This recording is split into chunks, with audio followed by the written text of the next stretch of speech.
Hola, ¿qué tal? Yo soy Joy y hoy vamos a hablar de la dictadura en Chile. Muchos de nosotros hemos oído hablar de la dictadura de Pinochet en Chile, pero ¿qué fue lo que en realidad sucedió? En la mañana del 11 de septiembre de 1973, Salvador Allende, en ese entonces presidente de Chile, entra en la Casa de la Moneda, sede del gobierno chileno, y ordena el desalojo total refugiándose completamente solo ahí en el edificio. Antes de escuchar la primera proclama de las fuerzas militares, Allende ya sabía que lo iban a destituir. El ejército exigía su renuncia y la entrega de su cargo, pero él se negó y se refugió en la Casa de la Moneda. Allende era un socialista. Esto le dio el favor de las masas, de las personas más pobres del país, pero las personas con más poder y más riqueza estaban en su contra. Estados Unidos, que vio en las políticas socialistas de Allende la cara de la revolución cubana, no le gustó para nada esto y buscó por sus medios favoritos.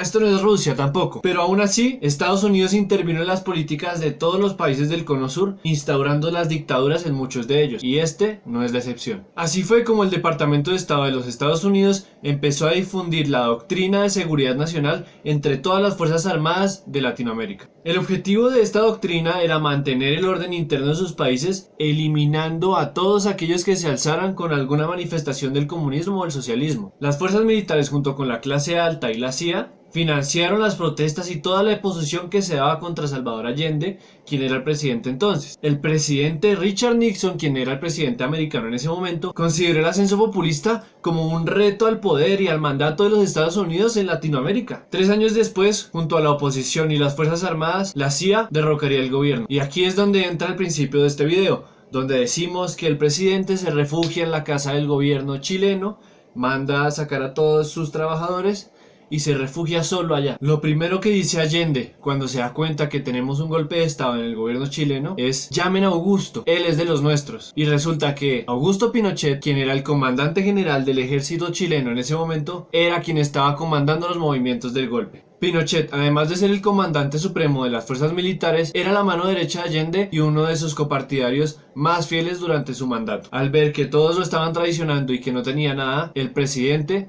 decidió suicidarse. Y así se instala la dictadura de Augusto Pinochet. El proyecto de ley número 1 de la dictadura se basaba en 4 principios fundamentales.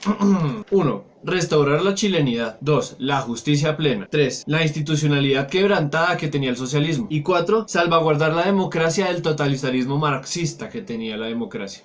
Se instauró una junta de gobierno para gobernar el territorio chileno y estaba conformada por los 4 jefes de las fuerzas militares en ese momento: el del ejército, el de la fuerza aérea, la naval y los carabineros chilenos. Lo primero que hizo la junta militar de gobierno fue se clausuró el parlamento, se declaró el estado de sitio, se declaró el toque de queda, quedaron prohibidas todas las manifestaciones públicas, exiliaron a gran parte de la población chilena, intervinieron la educación con las doctrinas y instauraron una fuerte moción de censura en la nación. Bueno, y resulta que para mantener el orden social y político, la Junta creó la Dirección Nacional de Inteligencia, básicamente, en cortas palabras, la DINA, que era básicamente una policía sin límites. Su misión era, literalmente, detectar, capturar sin juicio y eliminar a cualquiera que estuviese en contra del régimen totalitario. Fue así como la DINA logró quebrar todos los movimientos civiles de oposición que existían en Chile en ese momento. A diferencia de lo que pasó con la dictadura en Argentina, la iglesia se opuso fuertemente a la dictadura chilena. Hasta abrieron un comité pro paz y otro para las víctimas desaparecidas. Ahora hablemos de algo que se llamó el Plan Cóndor, y era una red de coordinación represiva entre todas las dictaduras del Cono Sur. Su objetivo era literalmente perseguir y asesinar a todos los supuestos enemigos de la región. Empezó en 1975 en Santiago de Chile con el régimen del terror de Pinochet. Se sabe que el Plan Cóndor hacía parte de la estrategia de los estadounidenses para poder controlar la zona política del Cono Sur. El Plan Cóndor fue redactado por los americanos para que se aplicara mediante las dictaduras en cada una de las naciones del Cono Sur. A través del terror y el autoritarismo se impuso un nivel económico y político neoliberalista, haciendo varios cambios en las políticas del país que terminaron hundiéndolo inevitablemente. La brecha entre los ricos y los pobres se intensificó enormemente. La apertura económica mató a las pequeñas y medianas empresas que producían internamente, entre otras cosas. En algún punto, para reafirmar su puesto en el poder, Pinochet hizo varias consultas populares, pero sin registros electorales. Entonces, claro, la dictadura salía victoriosa en todas las consultas. Las presiones nacionales e internacionales obligaron al gobierno a dar una pequeña abertura política. Se levantó el estado de sitio, pero no el estado de excepción, que era un poco menos excesivo que lo que tenían antes. Aún así, debido a este pequeño cambio, empezó poco a poco a recomponerse los movimientos sociales. En agosto 10 de 1980, el régimen hizo un plebiscito para aprobar su nueva constitución. Bueno, obviamente, y como era de esperarse, el 11 de septiembre ganó el sí por la constitución del régimen con el 67% de los votos. Fue así como Pinochet gobernó entonces con total autoridad y sin parlamento hasta 1989.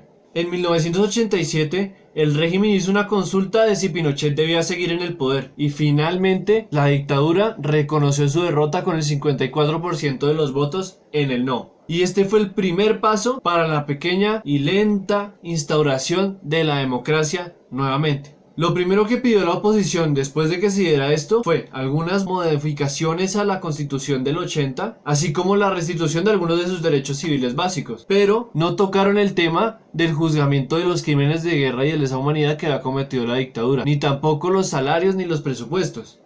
Así fue como el 14 de diciembre de 1989, Patricio Aylwin fue el primer presidente para la democracia, con el 55% de los votos a favor. Pinochet entregó la banda presidencial, pero se mantuvo como comandante en jefe del ejército hasta el 10 de marzo de 1998.